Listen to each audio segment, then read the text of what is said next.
सम्मानित हमारे आयुष मंत्री जयविंदर गोमा जी, भोरज के विधायक सुरेश कुमार जी, हमारे राजनीतिक सलाहकार सुनील शर्मा जी, हमारे चेयरमैन कुलदीप सिंह पठानिया जी, हमारे चेयरमैन अजय शर्मा जी, हमारे हमीरपुर से कांग्रेस के प्रत्याशी पुष्पिंदर वर्मा जी, हमारे बरसर से प्रत्याशी सुभाष कटवालिया जी, हमारे चेयरमैन रामचंद्र पठानिया जी, सभी सम्मानित मंच पर विराजमान अतिथिगण, प्रिंसिपल महोदय, हमारे अध्यापकगण, प्यारे बच्चों और प्यारी बेटियों, आज अभी मैं सब बच्चों से चाहूंगा कि आप शांति से सारी बात सुनिए और मैं आज आपसे कुछ बातें करने के लिए आया हूं।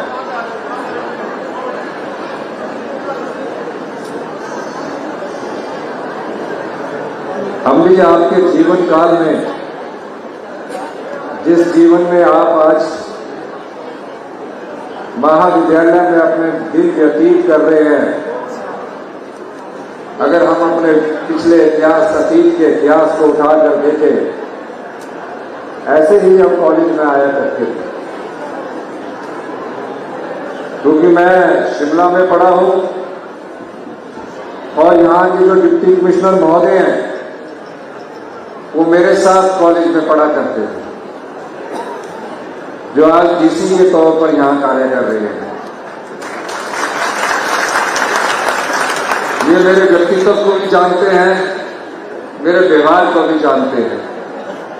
और मैं आज इन दो साथियों को, जो पहली बार इस कॉलेज से, हमारे जो हमीरपुर कॉलेज से, वहां से विधायक बनकर के कुलदीप सिंह पठानिया जी, सुरेश कुमार जी और हमारे सुनील शर्मा जी, पुष्पिंदर वर्मा जी, सभी इसी कॉलेज में पढ़े हैं।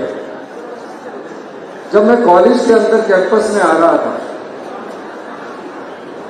तो महसूस कर रहा था मैं कि कॉलेज ऑफ एक्सीलेंस हम हैं, और कॉलेज ऑफ एक्सीलेंस के बाद ऐसी क्या चुनौतियां हैं जो हमारी युवा पीढ़ी को आने वाले भविष्य के समय जिनका सामना करना पड़ेगा। मैं बेटियों को देख रहा था और मैंने ये पाया कि कहीं ना कहीं हम में कहीं ना कहीं आत्मविश्वास की कमी है। और ये बात मैं इसलिए कह रहा हूं क्योंकि पिछले दिनों जब मैंने बैठक ली शिक्षा विभाग की, उसमें ये निर्देश दिए कि आने वाले समय में जो कॉलेज की रैंकिंग होगी वो महज केवल मेरिट ही आधार नहीं होगा,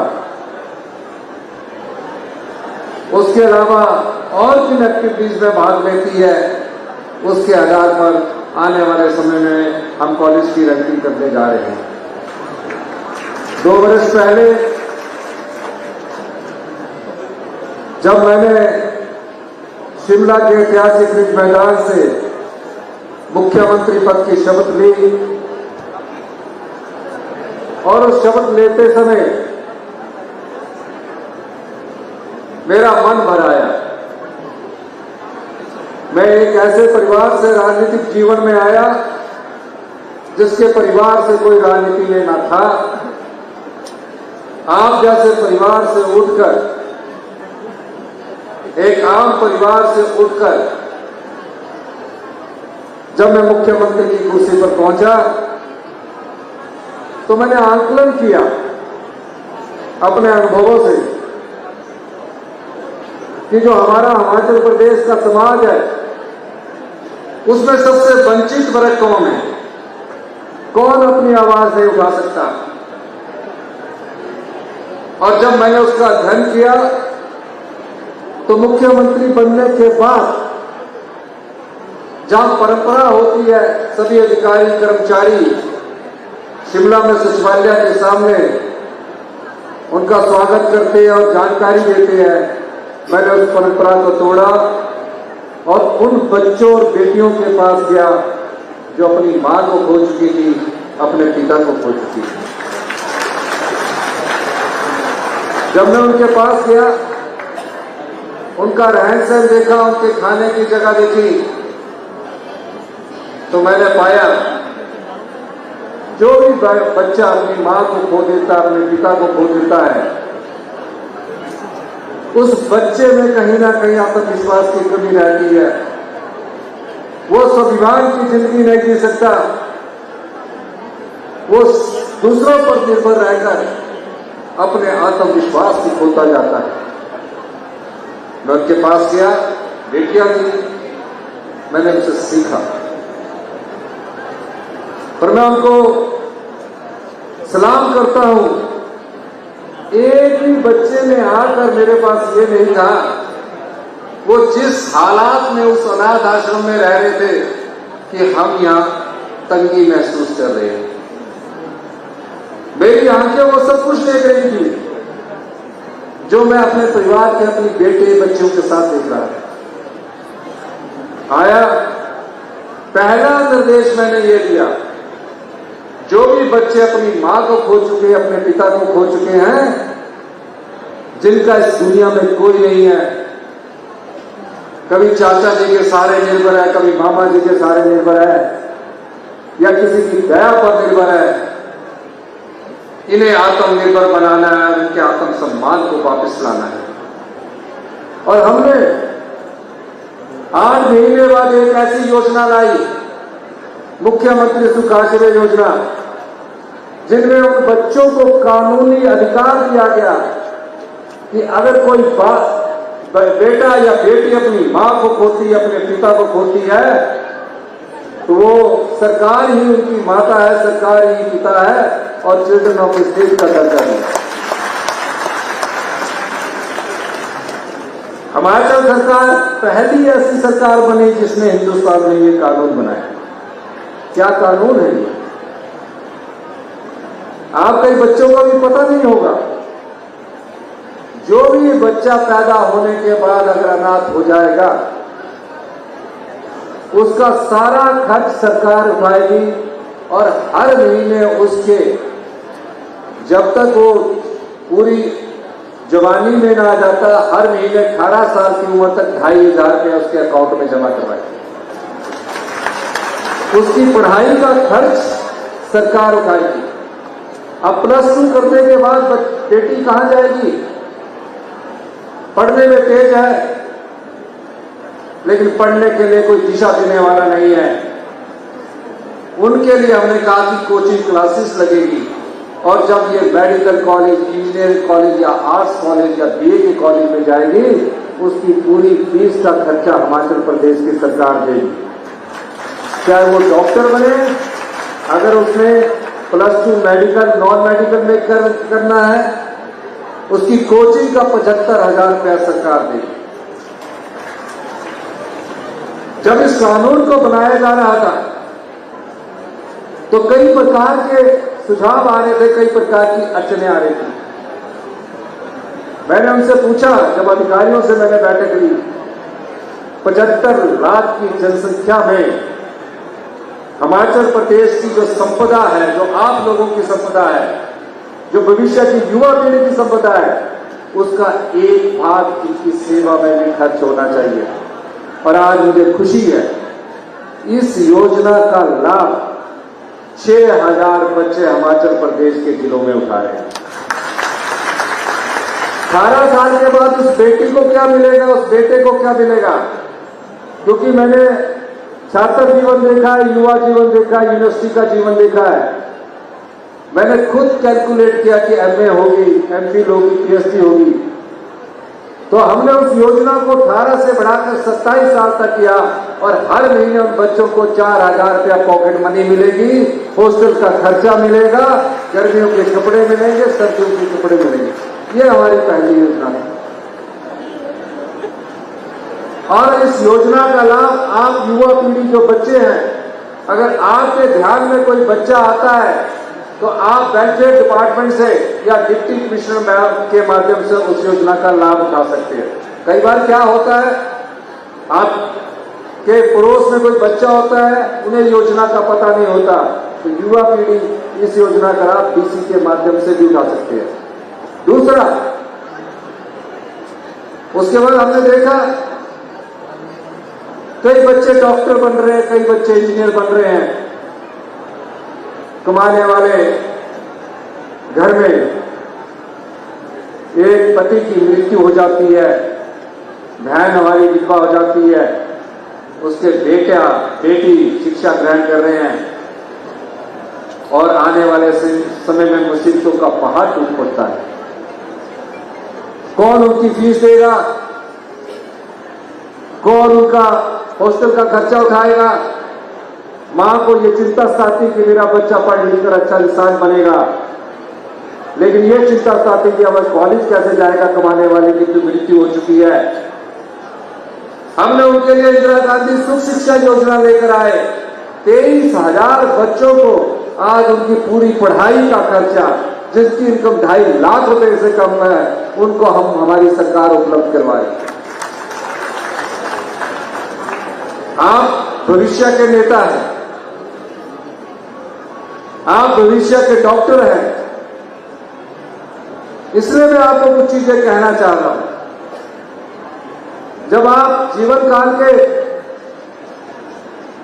किसी विषय पर अध्ययन करने जाओगे या अपने जीवन काल में कोई भी पदवी प्राप्त करोगे, तो हमेशा आपके मन में एक विश्वास होता है कि मैं आने वाले समय में ये कार्य करूंगा। मुख्यमंत्री बनने के बाद जब मुझे प्रदेश की आर्थिक हालत का सारा खर्चा वर्चा सारा मेरे सामने रखा, जिस तरह आपका परिवार चलता है, हमारा परिवार चलता है कि घर में महीने के पैसे आते हैं, खर्चा बताइए, तो मैं परेशान हो गया। मैं 17 साल से राजनीतिक जीवन जी रहा हूं।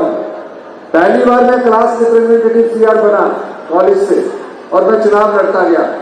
जब मैंने आर्थिक मोर्चे पर देखा, मैं कभी पहले मंत्री नहीं रहा, लेकिन मैंने देखा कि हिमाचल की जो संपदा है वो कुछ लोगों के हाथ में है, आम लोगों का पैसा कुछ लोगों के हाथ में है। हम 100 रुपए में से 70 रुपया कहां खर्च करते हैं और 30 रुपया हम कहां खर्च करते हैं, और हम अपने राजनीतिक लाभ के लिए कि हम चुनाव जीत जाए, किसी ना किसी तरह से हमको कुर्सी मिल जाए, हम जनता का धन उसको में आपकी संपदा को पानी की तरह बहा देते हैं। और मैंने पूछा कि प्रदेश कैसे चलेगा, वो तो सब आईएएस अधिकारी होते हैं। उन्होंने कहा आप भी कर्जा लेते जाइए, पीछे भी कर्जा लेते जाएंगे। तो मैंने कहा कर्जा तो ठीक है, लेकिन विकास कैसे होगा? कहते विकास सिर्फ शब्दों में होगा, नारों में होगा। मैंने पूछा ऐसा क्यों? और जब मैंने शिक्षा विभाग की बैठक की तो पता लगा कि ग्रामीण स्कूलों में, सरकारी स्कूलों में पढ़ने वाले बच्चे जो आज सरकारी स्कूलों में पढ़ रहे हैं, 5वीं का बच्चा दूसरी की किताब भी नहीं पढ़ सक रहा। अब गांव में पढ़ने वाले बच्चे जो है, माँ बाप उन्हें स्कूल भेज रहे हैं कि मेरा बच्चा तो स्कूल गया है, लेकिन क्वालिटी क्या लेकर आ रहा है? क्योंकि हम क्वालिटी एजुकेशन में हिंदुस्तान में 21वें स्थान पर पहुंच गए। मैंने अधिकारियों से पूछा ये ऐसा क्यों हुआ? कहते पैसा नहीं है, और पैसा हमने हर कहीं खर्च कर दिया। हमने उस व्यवस्था को सुधारने की कोशिश की और उस व्यवस्था को सुधारने के लिए हमने फैसले करने शुरू किए। उस फैसलों से किसी को हानि नहीं होगी। हमने कहा कि शिक्षा संस्थान वहां खोलेंगे जहां पूरे टीचर उपलब्ध करवाए जाएंगे। एक जगह तो ऐसा शिक्षा संस्थान था जहां बच्चे पास थे और टीचर साथ थे। मैंने पूछा ऐसा क्यों हुआ? हम लोगों की भी गलती है कि हमारे यहाँ के लोग वहां आगे सिफारिश करते और उसको किसी को ट्रांसफर नहीं होने देते। कॉलेज में हाल देखा तो क्वालिटी और नीचे चली गई। मैं भी सरकारी स्कूल से पढ़ा हूं। उस समय तो 8वीं तक टाट मिलता था। बेंच तो 10वीं क्लास में आके मिलते थे, उसमें 10th हुआ करती थी और पीयूसी हुआ करती थी। और जब देखने पर पाया तो आज भी हम क्वालिटी एजुकेशन के मामले में उस स्तर पर नहीं पहुंच पाए जिस स्तर पर हिमाचल के बच्चों को आगे आना चाहिए। हमने उसमें बदलाव किए। हमने कॉलेज तो खोल दिए और पिछली सरकार ने 600 ऐसे संस्थान खोल दिए जिससे हमारा शिक्षा स्तर और हेल्थ का सेक्टर बिल्कुल निचले स्तर पर चले गए। कॉलेज खोलना था, 80 बच्चों और 50 बच्चों के लिए कॉलेज खोल दिया और टीचर क्या किए? डिस्ट्रिक्ट के कॉलेज से हटाकर वहां भेज दिए और डिस्ट्रिक्ट के कॉलेज का भी थोड़ा सा स्तर गिर गया और जो वहां पढ़ने वाले थे वो तो अभी लेने आए हुए। हमने फैसला किया है हम नेशनलाइजेशन करेंगे। उन कॉलेज को हमने बंद करने का फैसला लिया जहां बच्चे 50, 80 और 60 है। ऐसे कॉलेज बनाने का कोई फायदा नहीं है, क्योंकि जितना बड़ा कॉलेज होगा वहां आपका एक्सपोजर ज्यादा होगा। अब ये कॉलेज है, इसमें 4,000 बच्चे पढ़ रहे हैं हमीरपुर के। खुशी होती है जब आप एक दूसरे से वार्तालाप करते हैं, एक डिस्ट्रिक्ट के बच्चे दूसरे डिस्ट्रिक्ट में आते हैं, उससे आपका एक्सपोजर बढ़ता है, वहां की संस्कृति को जानने का आपको मौका मिलता है। इसलिए आप आने वाले समय में शिक्षा में और बड़े बदलाव देखेंगे। हमने सबसे पहले शिक्षा के बेसिक को पकड़ा, बेस को पकड़ा है। बच्चा 3 साल का आंगनवाड़ी में जाता है, फिर प्री नर्सरी में आता है, फिर उसको आंगनवाड़ी के बाद नर्सरी फर्स्ट सेकंड में आता है। हमने फैसला किया है इस एकेडमिक सेशन से प्री नर्सरी से लेकर +2 एक ही स्कूल एजुकेशन के अंतर्गत होगा और उसके हम जल्दी ही नोटिफिकेशन करने जा रहे हैं। उसके अलावा उसमें कौन सी शिक्षा दी जाए? 7 प्राइवेट स्कूल है, टाई पहनी है, पढ़ाने वाले क्वालिफाइड टीचर गवर्नमेंट स्कूल में है। सरकारी स्कूल में बच्चों की संख्या 10, प्राइवेट स्कूल खुला उसमें बच्चों की संख्या 100, पर क्वालिटी कहां है?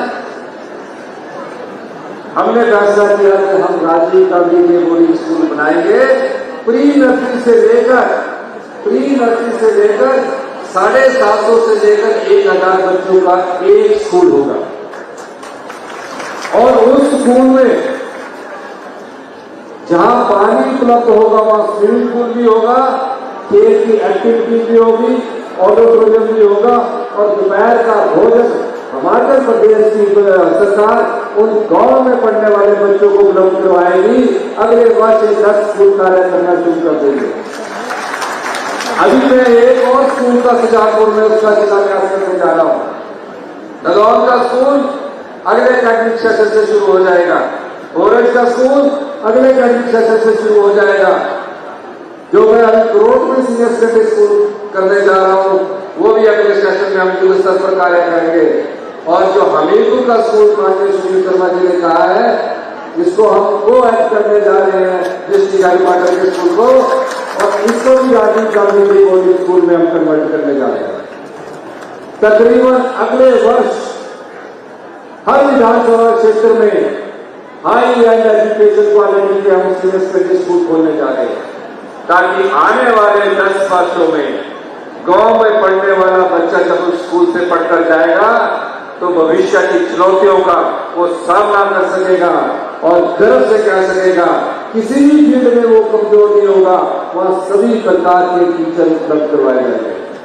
इसी तरह कॉलेज की रैंकिंग में भी हम सुधार करके और आगे इसमें खर्चा करने जा रहे हैं, ताकि एक क्वालिटी एजुकेशन हम दे सके। हम उन गांव के परिवारों को झूठ नहीं बोल सकते, हमने प्राइमरी स्कूल खोल दिया लेकिन क्वालिटी एजुकेशन नहीं दी। यही नहीं, आज हेल्थ सिस्टम पूरी तरह चल रहा है। हमारी सरकार को 2 वर्ष हुई, हेल्थ सिस्टम में क्या है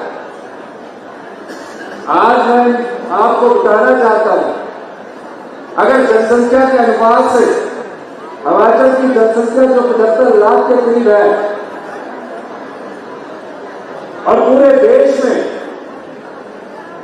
नॉर्थ ईस्ट के बाद अगर कैंसर के करीब जो की संख्या दूसरे नंबर पर आई है तो हमारा हिमाचल प्रदेश क्या है? ये क्यों हुआ? आप देख रहे बच्चे स्टंटन पैदा हो रहे, छोटे छोटे रहे, कमजोर हो रहे हैं। क्या कारण है? इसकी हम स्टडी कर रहे हैं, इस पर कोई ध्यान नहीं देता, लेकिन हमारी सरकार ध्यान दे रही है। हमीरपुर का मेडिकल कॉलेज अभी बनने जा रहा है, 2 महीने में हम वहां से क्लासेस स्टार्ट कर देंगे और वहां हिमाचल प्रदेश राज्य का पहला कैंसर इंस्टीट्यूट बनने जा रहा है, जिसके लिए हमने 85 करोड़ रुपया स्वीकृत कर दिया। हॉस्पिटल के क्या हाल है? हॉस्पिटल के हाल ये है, आप हॉस्पिटल में जाते हैं, 3 दिन तक डॉक्टर देखता, उसके बाद बोलता है आप इस हॉस्पिटल में जाना है, ट्रांसफर हॉस्पिटल बन गया है, प्रॉपर डायग्नोज नहीं हो पा रहा। और प्रॉपर डायग्नोज जब किसी का भी होगा वो अंदाजा लगा लेगा कि मुझे ये बीमारी है और इस बीमारी का इलाज मैं कहां करवा सकता हूं। हमारे हॉस्पिटल के ये हाल है। IGMC शिमला, टांडा, हमीरपुर, जितने जोनल हॉस्पिटल बने हैं, जितने PSC बने हैं, 20-20 साल पुरानी मशीनें, क्या डायग्नोज करेंगे टेक्नोलॉजी के इसी में? ये हाल क्यों होता है? जब खुद गवर्नमेंट के लिए खुद गवर्नेंस ना हो, अच्छे शासन के लिए अच्छा प्रशासन ना हो, तब इन संस्थानों के हालात ऐसे हो जाते हैं और हम एक वर्ग को खुश करके अपनी राजनीतिक रोटियां सीखते हैं। इसलिए हम उसमें बदलाव करने, व्यवस्था परिवर्तन का जो हमने नारा दिया है, आप मुझे 2 साल पहले की भी बात सुन लीजिए। मैंने कहा था मैं सत्ता में, हम सत्ता में इसलिए नहीं आए हैं कि हम बड़ी बड़ी गाड़ियों में घूमे, हम सत्ता में व्यवस्था परिवर्तन करने के लिए आए हैं। और आप देख रहे होंगे कुछ जगह हमारे सरकारी कर्मचारी नाराजगी में हड़ताल पर चले जाते हैं, लेकिन हम अच्छा करने के लिए आए हैं। हर जगह बदलाव है। अगर हम बदलाव नहीं करेंगे तो हम पिछड़ जाएंगे और हम उस बदलाव की सोच को आगे लेकर जाना चाहते हैं। इतिहास की सबसे बड़ी आपदा का सामना हिमाचल प्रदेश के लोगों ने किया। 551 लोग मौत के घाट मृत्यु को प्राप्त हुए, 23,000 घर टूट गए। हमने उन परिवारों को बताया 4500 करोड़ रुपए का आर्थिक पैकेज दिया। आर्थिक स्थिति ठीक न होने के बाद भी भारतीय जनता पार्टी की जो केंद्र की सरकार है पैसा बढ़ने अपने के पास। और पिछली सरकार ने क्या किया? चुनावों से पहले 5,000 करोड़ रुपए की रेवड़ियां बांटी। ये भी फ्री, वो भी फ्री।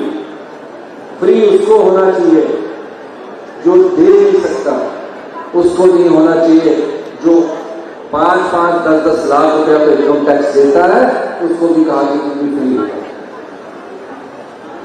अगर आप ऐसा करेंगे, 5 साल के लिए सरकारें आती है, 5 साल बाद वो चली जाती है, आप भी खुश होते हैं कि हमने ये सरकार लाई, वो सरकार लाई, बदल दी, लेकिन मिला क्या?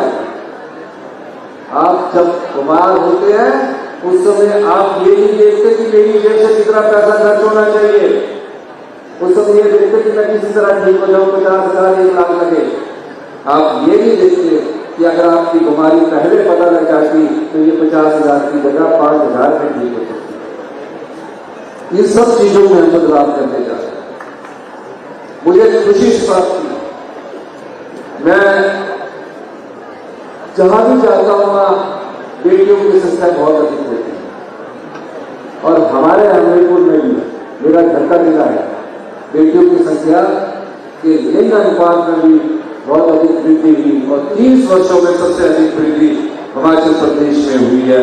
और हिंदुस्तान में अगर लिंग अनुपात के हिसाब से देखा जाए घर लोगों पुरुषों के पीछे तो 240 के करीब हमारी महिलाएं बेटियां हैं।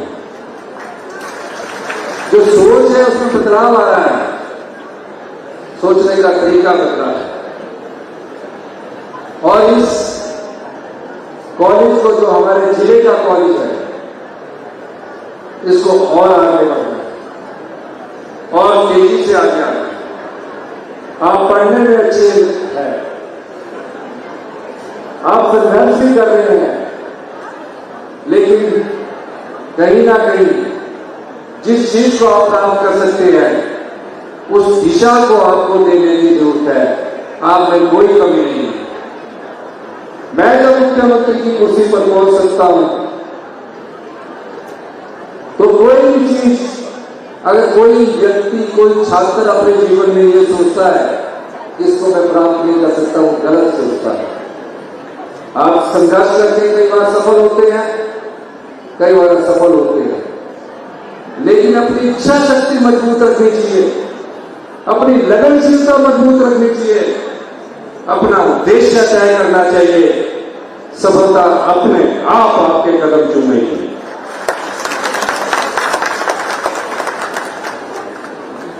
अंत में, क्योंकि मैं भी कॉलेज का प्रेसिडेंट रहा हूं तो सांस्कृतिक कार्यक्रम की तरफ ज्यादा ध्यान होता है और प्राइज लेने वालों का प्राइज की तरफ ध्यान होता है। मैं इतना कहना चाहता हूं, मैं भी हेलीकॉप्टर से आपका सिंथेटिक ट्रैक देख रहा था। इस सिंथेटिक ट्रैक को ठीक किया जाए।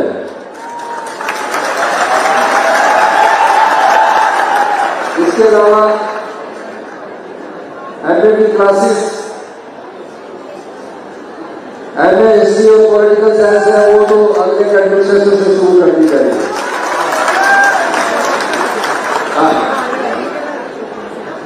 और आपने, क्योंकि 2 कोर्सेज की आपकी यहां कमी है, एमबीए की और एमसीए की। जब हम यूनिवर्सिटी के तो 93-94 की बात है, वहां एमसीए से भी, और एमसीए का जब पहला बैच खत्म हुआ वो सब अमेरिका में चले गए। तो एमबीए और एमसीए कॉलेज में सेल्फ फाइनेंसिंग की तैयारी शुरू करने की हमको।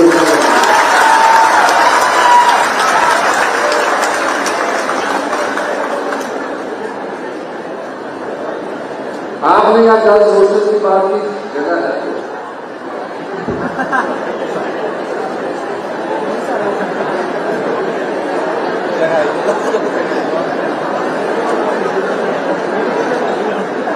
प्रिंसिपल साहब कहते हैं कि बेटियों के लिए गर्ल्स हॉस्टल होना चाहिए, एक सुंदर गर्ल्स हॉस्टल, कम से कम 100 बेटियों का नाम है।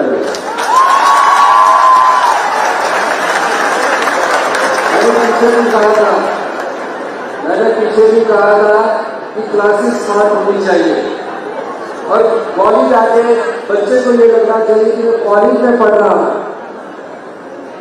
अगर वो स्कूल के वातावरण से सोचते ही करेगा तो अच्छा नहीं लगेगा। इसलिए अगर इसको अपनी रैंकिंग में बनाए रखना है और आगे रैंकिंग काफी कंपीट करने वाली होने वाली है, तो इसको हर चीज में स्मार्ट होना पड़ेगा, हर कार्य में स्मार्ट होना पड़ेगा।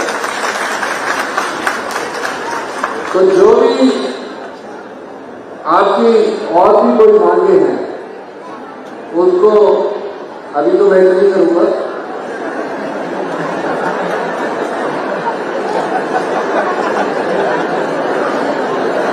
पिछले साल भी आपके कॉलेज में आना चाहता था, लेकिन किसी कारणवश नहीं आया। आज मैंने विधानसभा से छोड़ने के बाद वहाँ हंगामा हो रहा है कि मुख्यमंत्री जी नहीं है। मैंने कहा मैं अपने जिला के भेदवाड़ी में जा रहा हूँ। तो डिजिटल स्मार्ट क्लासेस का मैंने पीछे भी कहा था, लेकिन आपने एस्टिमेट नहीं भेजा प्रिंसिपल महोदय।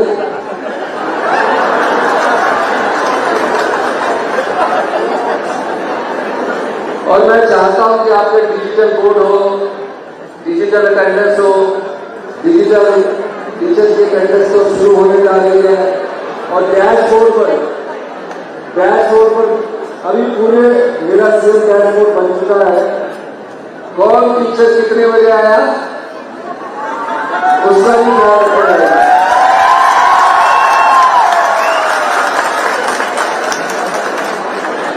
क्योंकि हम अपने बच्चों को क्वालिटी एजुकेशन देना चाहते हैं।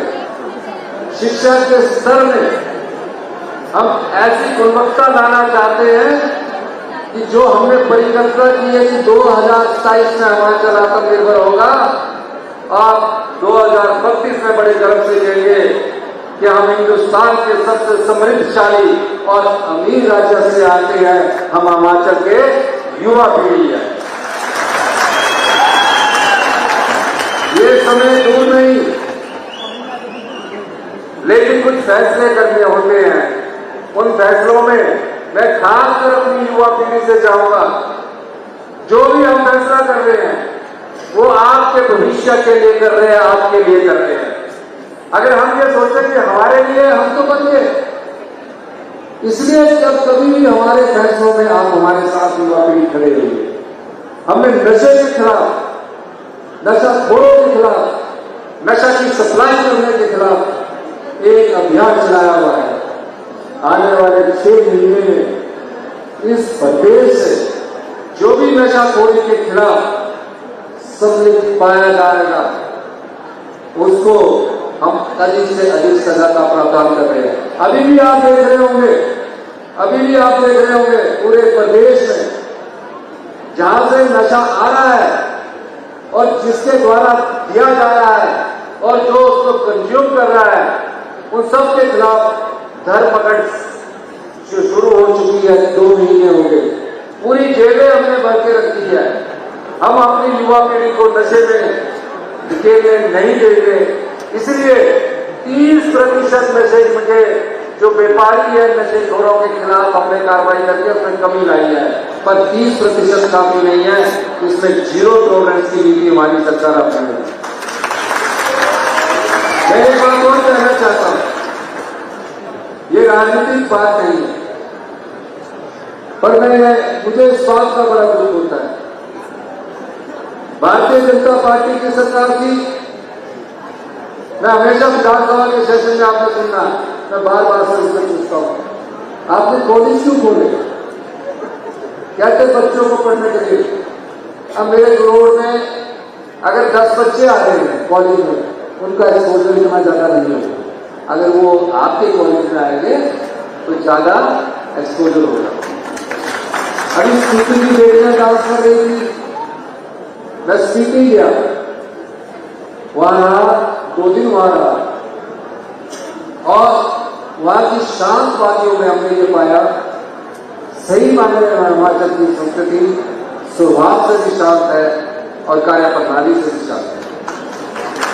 हमें इस संस्कृति को बचाए रखना है और हम हिमाचल की प्रकृति के अनुसार, हिमाचल के सौंदर्य के अनुसार हमने कहा है कि हम अपनी राज्य को 31 मार्च 2026 तक ग्रीन स्टेट बनाएंगे। जितने नॉर्दर्न इंडिया के राज्य हैं, उनको अगर कहीं से पर्याप्त मात्रा में ऑक्सीजन जाती है तो हिमाचल प्रदेश है। इसलिए हम कहते हैं कि हम नॉर्दर्न इंडिया के लंग्स हैं। इसलिए हमें अपने जलवायु पर पेड़ों को भी बचा कर रखना है। तो जो हमारे साथ अन्याय होता है उसकी हम लड़ाई अपने तर्क के साथ लड़ रहे हैं। इन्हीं शब्दों के साथ एक बार फिर से मैं सभी बच्चों का, सभी बेटियों का और खासकर प्राचार्य महोदय, अध्यापकगण और हमारे अपने सारे साथियों का बहुत बहुत धन्यवाद करता हूँ इस आशा के साथ कि भविष्य में आप में से कोई मुख्यमंत्री होगा, आप में से कोई डॉक्टर होगा, कोई इंजीनियर होगा, कोई IAS अधिकारी होगा, कोई साइंटिस्ट होगा, लेकिन अपना सबसे बड़ा कर्म जो होता है वो उद्देश्य और लक्ष्य तय करना है और लगनशीलता से आगे बढ़ना है, इच्छा शक्ति को मजबूत रखना है। कोई सफलता आपसे छूट नहीं सकती। इन्हीं शब्दों के साथ मैं आपका बहुत बहुत धन्यवाद करता हूँ। जय हिंद, जय भारत।